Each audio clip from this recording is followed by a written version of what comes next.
আস্তাগফিরুল্লাহ পাঠ করিবে, অতীতের সকল গুনাহ মাফ করিবে।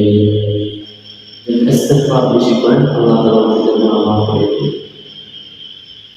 এই জন্য হাদিস থেকে বলা হয়েছে, উম্মে হানি রাদিয়াল্লাহু তাআলা আনহা সুফি জিজ্ঞাসা করেছেন, এই জয়টা গুণের আমি অর্জন করতে চেষ্টা করি ইনশাআল্লাহ। আমার নিয়তে আর জিকির করা দ্বারা অনেক লাভ। বুঝানি বিশ্বাস বলেছেন, যদি ব্যক্তি জিকির করে তার 5টা ফায়দা, 5টা লাভ, 5টি লাভ হবে। প্রথম কথা, যে ব্যক্তি জিকির করবে বেশি বেশি তার চেহারা সুন্দর হবে, চেহারা কি হবে? সুন্দর হবে। দ্বিতীয় নম্বর হলো আল্লাহ তাআলা তার টেনশন মুক্ত রাখবে, বিপদ মুক্ত রাখবে, তার কোন প্রকার আল্লাহ জিকির করা দ্বারা। দ্বিতীয় নম্বর হলো তৃতীয় নম্বর মনের আশা পূরণ করবে।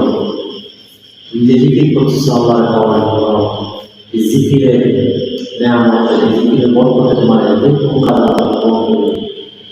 মনের আশা পূরণ করবে।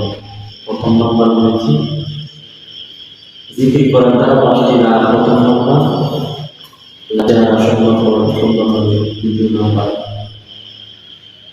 টেনশন মুক্ত করে দিবে আল্লাহ তাআলা। তৃতীয় নম্বর হলো মনের আশা পূরণ করবে।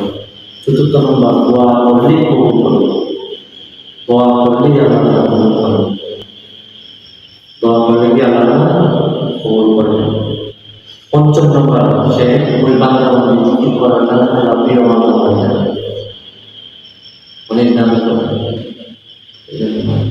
প্রিয় বান্দা আছে। নামাজ ছাড়া আল্লাহ প্রিয় বান্দা ওই ব্যক্তি জিকির করে নামাজ পড়ে না, কাম হবে না। নামাজ জিকির না হবে, ওগুলোর দরকার। জিকির থেকে নামাজ গুরুত্ব বেশি, কিন্তু নামাজের সাথে জিকির করতে পারবো তাহলে তো নামাজ আল্লাহর কাছে প্রিয় হয়ে যাবে। নামাজ জিকির এখন পড়া, আল্লাহকে পড়া, নামাজ ছাড়া মুসলমান টিকে থাকতে পারে।